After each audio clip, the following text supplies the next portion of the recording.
Hello. तर मग last लेक्चरला आपण डीएसएस ओरिजिनल फॉर्म म्हणजे ओरिजिन काय आहे डीएसएसचं ते पाहिलं. आता आपण पाहणार आहोत थिअरी डेव्हलपमेंट कशी झाली मग त्या थिअरीमध्ये जी डीएसएसची थिअरी ओरिजिन झाली होती त्याची डेव्हलपमेंट कशा पद्धतीने झाली. In the mid to late 1970s both practices and theory issues related to DSS were discuss at academic conference.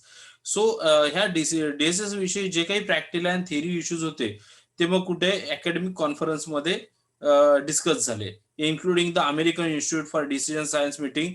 मग कोणकोणत्या कॉन्फरन्समध्ये ते डिस्कस झाले तर American Institute for Decision Science meeting मध्ये झाले.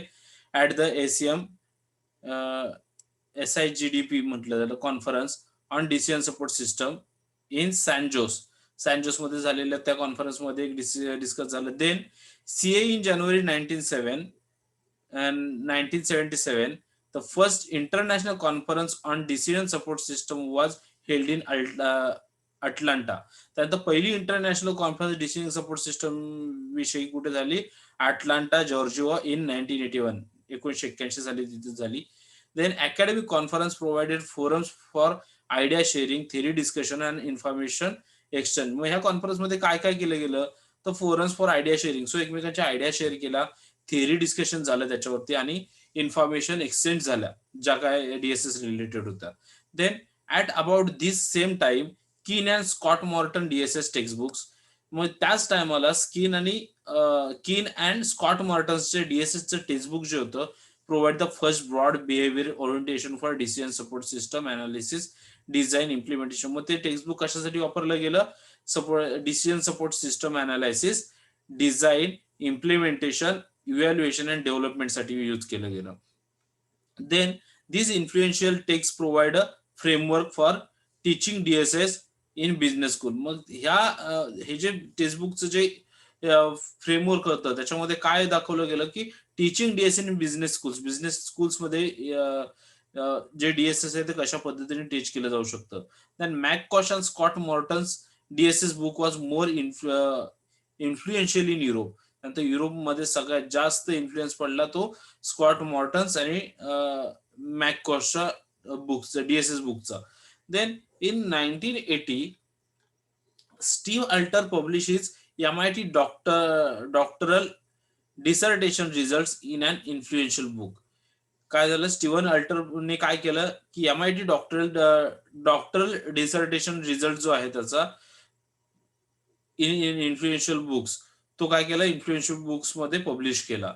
Then Alter's research and papers, अल्टर्सच्या research आणि पेपरनुसार expanded the framework for thinking about business and management DSS.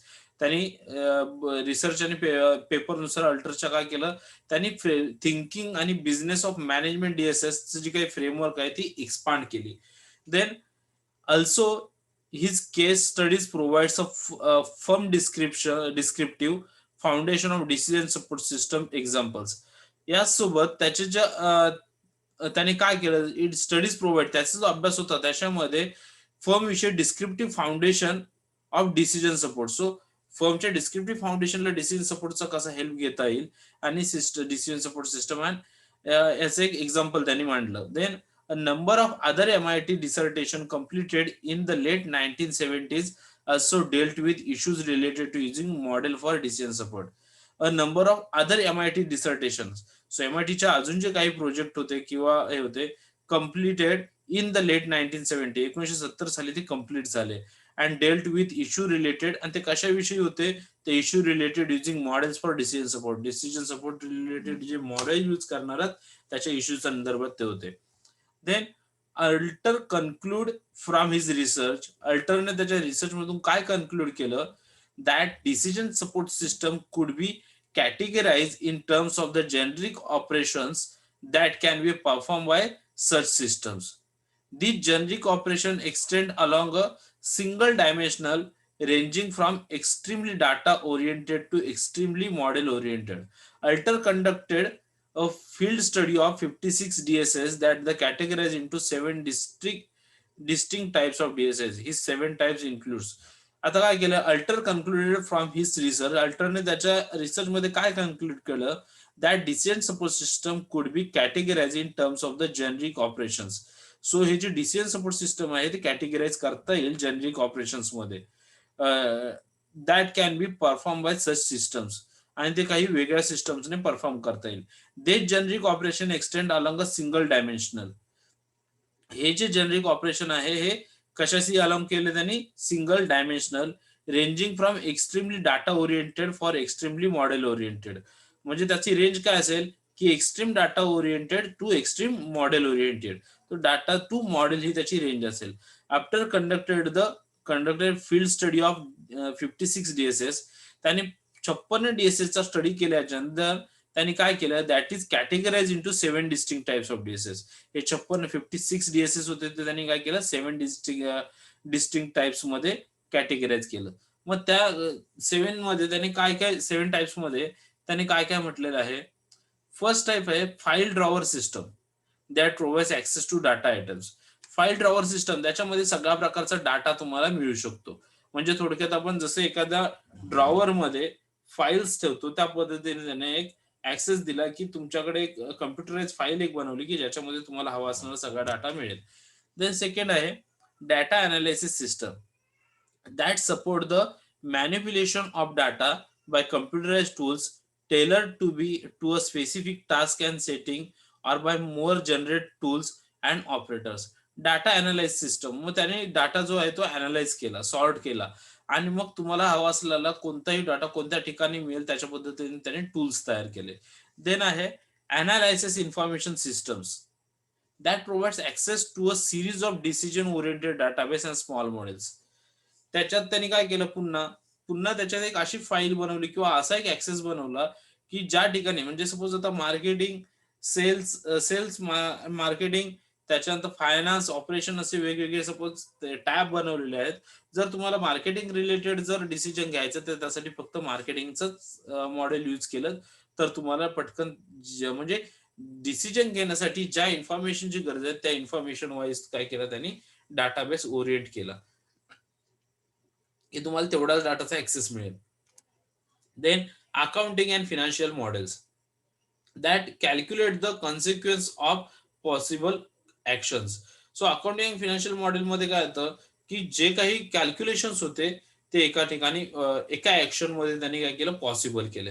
Then representation models, the estimate the consequences of actions on the basis of simulation models. काय म्हटलं, the estimate the consequence of action on the basis of simulation model. So याचा अर्थ काय की असं model जे तुम्ही एखादं काम केल्यानंतर त्याचं भविष्यात त्याचं आउटपुट काय निघेल हे रिप्रेझेंट करणारं मॉडेल.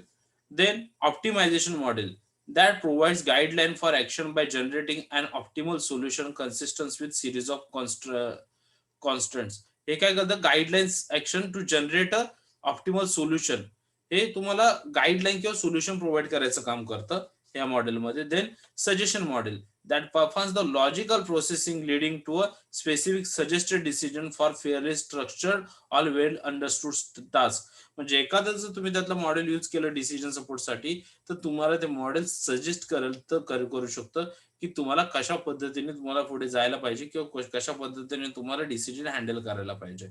ओके. देन येतं Donovan and Madnick classified DSS as a institutional or ad hoc. त्यांनी काय म्हटलं, डोनावॅग आणि मॅडनिक जे आहेत त्यांनी डीएसएस ला इन्स्टिट्यूशन और ऍडहॉक असं दोन ठिकाणी क्लासिफाय केलं. Institutional DSS support decision that are recurring. काय म्हटलेलं आहे, इन्स्टिट्यूशनल डिसिजन. सो याच्यामध्ये काय म्हटलंय, institutional DSS support decision that are recurring. So अशा पद्धतीच्या DSS support decision that are recurring. So recurring decision जे आहेत त्या ठिकाणी इन्स्टिट्यूशनल डीएसएस सपोर्ट करतं. Then and ad hoc DSS support the querying data for one time request. So querying data म्हणजे काय म्हटलं त्यांनी की ज्याच्यावरती काहीतरी क्वेरी आहे त्याच्यावरती एका रिक्वेस्ट नंतर त्याच्यावरती डीएसएस सपोर्ट देऊ शकतो. देन हॅकॉथ अँड कीन आयडेंटिफाईड डीएसएस इन 3 डिस्टिंक्ट 8. त्यांनी 3 डिस्टिंक्ट मध्ये काय केलं की ह्याला कॅटेगराइज केलं. डीएसएस ला कोणते तीन DSS? Personal DSS, group DSS आणि ऑर्गनायझेशनल डीएसएस असे तीन डीएसएस आहेत. ओके. त्याच्यानंतर काय म्हटलंय, in 1979 John Rockert of the Harvard Business School published a groundbreaking article that led to the development of executive information system or executive support system. Rockart काय म्हटलंय, in 1970 John Rockart is the forward Harvard Business School publish a ground breaking article. त्यांनी ground breaking article publish केलं that led to development of executive information system. त्याच्यामध्ये त्यांनी काय केलं, ते executive information, त्याला EIS म्हटलं तर एक्झिक्युटिव्ह इन्फॉर्मेशन सिस्टम, किंवा त्याला एक्झिक्युटिव्ह सपोर्ट सिस्टम सुद्धा म्हटलं जातं. त्याला त्याचा शॉर्ट फॉर्म आहे ESS. Rockstar developed the concept of using information system to display critical success metrics for managers. मग रॉकस्टारच्या डेव्हलप केलेली जी कन्सेप्ट आहे त्याच्यामध्ये काय म्हटलंय, युझिंग इन्फॉर्मेशन सिस्टम, त्याच्यामध्ये एक अशी इन्फॉर्मेशन सिस्टम यूज केली गेली टू डिस्प्ले जी critical success matrix for managers. मॅनेजर्सच्या क्रिटिकल सक्सेस मॅट्रिक्स मध्ये येणारे जे काही डिस्प्लेज आहेत ते त्यांनी ह्या इन्फॉर्मेशन थ्रू सॉर्ट आउट केले. Okay. Then Robert Bonzek, then Clyde Holsapple and Andrew Vinson explained a theoretical framework for understanding the issues associated with designing knowledge-oriented decision support system. They identified four essential aspects or general components that were common to all DSS. त्यांनी काही असे aspects identify केले जे की DSS मध्ये common आहेत. मग first आहे a language system that specifies all messages of specific DSS can accept, म्हणजे सगळ्या लँग्वेजेस त्याच्यात एक्सेप्ट केल्या जातील. Then second a system that specify all sorry a presentation system for all messages a DSS can emit. So सगळ्या पद्धतीचे जे काही message आहेत ते त्याचं प्रेझेंटेशन सिस्टम मध्ये दाखवायचं काम कोणी केलं, दाखवायचं काम जे आहे ते या इसेन्शियल ऍस्पेक्ट थ्रू केलं गेलं. देन थर्ड आहे a knowledge system for all knowledge of DSS has. त्याच्यामध्ये नॉलेज सिस्टम बनवली गेली, मग त्याच्यामध्ये दिलेलं सगळं नॉलेज तुम्हाला डीएसएस थ्रू तिथे अवेलेबल केलं. And four a problem processing system that is the software engine that tries to recognize and solve problem during the use of specific DSS. So एखाद्या डीएसएस स्पेसिफिक डीएसएस यूज करताना जे काही problem येतील ते problem solve करण्यासाठी software engine जे आहे ते त्याच्यात यूज केलं. There book explain how artificial intelligence and expert system technologies were relevant to developing DSS. आणि त्या बुकमध्ये काय एक्सप्लेन केलं, artificial intelligence and expert system technologies were relevant to developing DSS. So डीएसएसच्या डेव्हलपमेंटसाठी लागणारे एक्सपर्ट सिस्टम टेक्नॉलॉजीज आणि artificial intelligence जे आहेत ते त्याच्यात एक्सप्लेन केलेले आहेत त्या बुकमध्ये. Finally Ralph Sprague and Eric Carlson's book building effective decision support system. त्यांनी कुठलं बुक बिल्ड केलं, effective decision support system building effective book. त्यांनी त्यांचं बुक होतं building effective decision support system was a important milestone. हे याच्यातलं एक important book होतं. Much of the book further explain the Sprague's DSS framework of database. त्याच्यामध्ये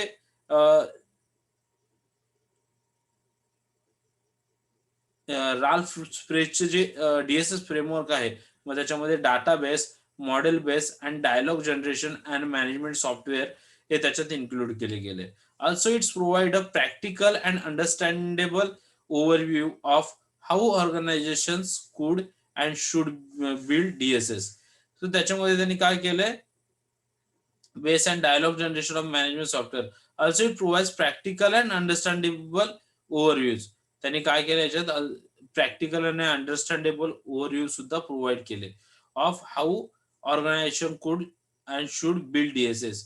so organisation कशा पद्धतीने डीएसएस बिल्ड करू शकतो याचे प्रॅक्टिकल्स आणि अंडरस्टँडेबल ओव्हरव्ह्यूज त्यांनी त्याच्यात टाकले. Then Sprague and Carlson's define DSS as a class of information systems that draws on transaction processing system and interact with the other parts of the overall information system to support the decision making activities of managers and other knowledge workers in organization. काय म्हटलंय? A class of information system that draws on transaction. So transaction मध्ये draw केलं गेलं processing systems. Transaction processing system मधून काय केलं, class of information जे आहे ते ड्रॉ केले गेले. Interact with the other parts systems and मग ट्रान्झॅक्शन प्रोसेसिंग सिस्टम आणि interact with the other parts of the overall information system आणि बाकीचे जे इन्फॉर्मेशन सिस्टम आहेत सपोर्टेड त्याच्याशी का केलं, इंटरॅक्ट केलं to support the decision making activities. कशासाठी? द डिसिजन मेकिंग ऍक्टिव्हिटीसाठी of managers and other knowledge workers in organisation. So हे कोणासाठी होतं तर मॅनेजर्स साठी आणि जे काही बाकीचे वर्कर्स आहेत त्यांच्यासाठी हे डिसिजन सपोर्ट सिस्टम त्यांनी मांडलं त्या बुकमध्ये.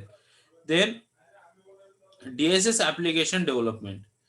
डीएसएस ऍप्लिकेशन डेव्हलपमेंट मध्ये काय येतं, beginning in about 1980s, many activities associated with building and studying DSS occurred in universities and organization. काय म्हटले, beginning in about 1980, many activities associated with building and studying DSS occurred in universities and organizations that resulted in expanding the scope of DSS application. So 1980 मध्ये खूप साऱ्या युनिव्हर्सिटीने काय केलं की त्यांच्या अभ्यासामध्ये डीएसएस विषयी किंवा वेगवेगळ्या ऑर्गनायझेशनने काय केलं, डीएसएसचा यूज केला. त्याचा फायदा काय झाला की किंवा त्याचा रिझल्ट काय नाही आला तर डीएसएसचा स्कोप आहे, डीएसएस ऍप्लिकेशनचा स्कोप आहे तो एक्सपांड झाला. This action also expanded the field of decision support system beyond the initial business and management application domains. याचं काय झाल्यानंतर decision support system behind the this action also expanded. मग हे जे होतं युनिव्हर्सिटीत किंवा ऑर्गनायझेशन मध्ये डीएसएसचा यूज, याच्यामुळे आणखी एक फायदा झाला की जे decision support system behind the initial business म्हणजे सुरुवातीच्या बिझनेसमध्ये आणि मॅनेजमेंटमध्ये हे ऍप्लिकेशन डोमेन फार मोठ्या प्रमाणात एक्सपांड झाले. This diverse system were all called decision support system. आणि त्या सगळ्याला काय म्हटलं गेलं, decision support system. From those early days it was recognise that DSS could be design to support decision makers at any level in an organisation. सध्या त्याचं आताच्या कंडिशनला डीएसएसचा यूज काय केला जातो तर decision makers at any level in organisation. So तो हे जे डीएसएस आहे ते ऑर्गनायझेशनच्या कोणत्याही लेवलला डिसिजन मेकरचं काम करतात, सपोर्ट डिसिजन मेकरचं काम करतात. Also, DSS could support operation decision making, financial management and strategic decision making.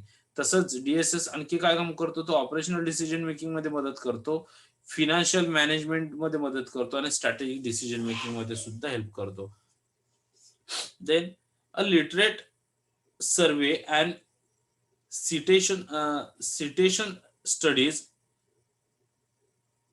suggest the major applications for DSS emphasis manipulate quantitative models, accessing and analyzing large databases and supporting group decision making.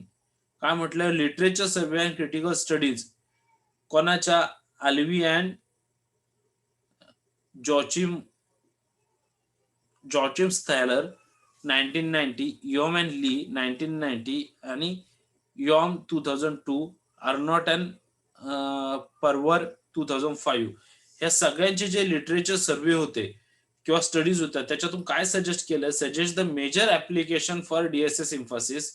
DSS emphasis manipulating, DSS emphasis काय केलं करतं, manipulate करतं कशाला, quantitative मॉडेल्सला, assessing and analysing large databases and supporting group decision making. या सगळ्याला manipulate करायचं काम डीएसएस करतं. हे कुणी सजेस्ट केलं, हे जे सगळे लोक होते वरती सांगितले ते सगळ्यांनी.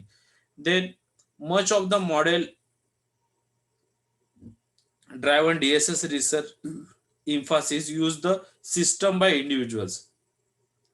Personal DSS, while data-driven DSS were usually institutional, ad hoc or organizational DSS. म्हणजे हे जे सांगितलेलं आहे हे कोणासाठी लागू आहे, दॅट इज पर्सनल डीएसएस साठी लागू आहे. While data driven DSS were usually institutional, जर इन्स्टिट्यूशनल असेल डाटा डीएसएस तरी ते लागू होतं. ॲडहॉक और ऑर्गनायझेशनल डीएसएस असेल तरी लागू होतं. Group DSS research Mphasis impact decision process structuring specially brain storming, आणि डीएसएस रिसर्च मध्ये सुद्धा त्याचा यूज केला जातो. देन काय म्हटलंय, the discussion in this section follows the broad historical progression of DSS research. The first subsection examines model-driven DSS. Then the focus turns to data-driven DSS and executive information system, and notes the growing prominence of such system begins in the late 1980s. The origin of communication-driven DSS are then briefly explored, and the bifurcation into two types of group DSS. काय म्हटलंय, the origin of communication system drivers. So DSS driven DSS, communication driven DSS जो आहे तो origin कुठे झालाय, briefly explored on the bifurcation into two types of group of DSS. So तो दोन टाइपच्या ग्रुपमध्ये डिवाइड झालाय, model driven and communication driven. Development of document storage technologies, search engine then made document driven DSS more widely available on web based system. So हा जो document driven हे जे आहे डॉक्युमेंट ड्रायव्हन डीएसएस, तो काय म्हटलेलं केलेलं आहे, developments of document storage in document storage technologies and search engines then made document driven DSS more widely available as web based system. So web based मध्ये तो widely available होतो आता. The last subsection summarizes major development in artificial intelligence and expert systems that made suggestions or knowledge driven DSS practicals. याच्यामध्ये मग काय म्हटलं की knowledge driven DSS practical तुम्हाला प्रोव्हाइड केले जातात. Then one model driven DSS जो आहे किंवा सेकंड डाटा ड्रायव्हन डीएसएस, हे डीएसएस टाईप दिलेले आहेत, हे आपण मग नेक्स्ट लेक्चरला पाहूयात. आय थिंक या डीएसएस मध्ये सगळी तुम्हाला हिस्ट्रीज दिलेली आहे त्याची, आणि त्याची डेव्हलपमेंट कशी झाली डीएसएसचं त्याच्या संदर्भात सगळं तुम्हाला नॉलेज दिलेलं आहे. याच्यात तुम्हाला असं यूज काय आहे त्याचा किंवा कसा यूज केला जातो किंवा काय त्याच्याविषयी काहीच म्हटलेलं नाहीये. ओके, सो हे आहे, आपण जसं आपल्याला दिले आहे तसं आपण शिकूयात. जर तुमची ऑनलाईन एक्झाम झाली तर ऑब्जेक्टिव्ह टाईप होईल, आणि ऑफलाईन झाली तर तुमची कदाचित थिअरेटिकल एक्झाम होईल. पण चान्सेस जास्त काही सांगतात नाही, तरी ऑनलाईनचे चान्सेस बऱ्यापैकी जास्त आहेत. ओके, सो तुम्ही त्या पद्धतीने तयारीत राहा. सो आपण आता थांबूयात आपलं लेक्चर.